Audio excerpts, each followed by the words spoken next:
你喜欢看电影吗你喜欢看电影吗យើងបានសួរទៅកាន់មិត្តភ័ក្តិថាតើអ្នកចូលចិត្តមើលកុនដែរឬទេអញ្ចឹងយើងចូលមកកាន់ឃ្លាសំខាន់នៅក្នុងថ្ងៃនេះតែម្ដង你好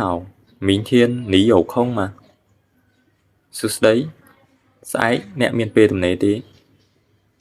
你好明天下午我有空សួស្ដីស្អែកពេលរសៀលខ្ញុំមានពេលទំនេរ你好明天下午我有空ស្អែក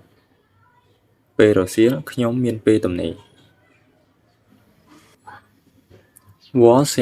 约你去看电影我想约你去看电影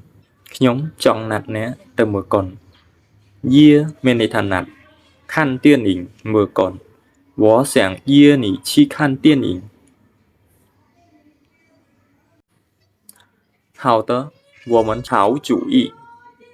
គំនិតល្អ好主意គំនិតល្អ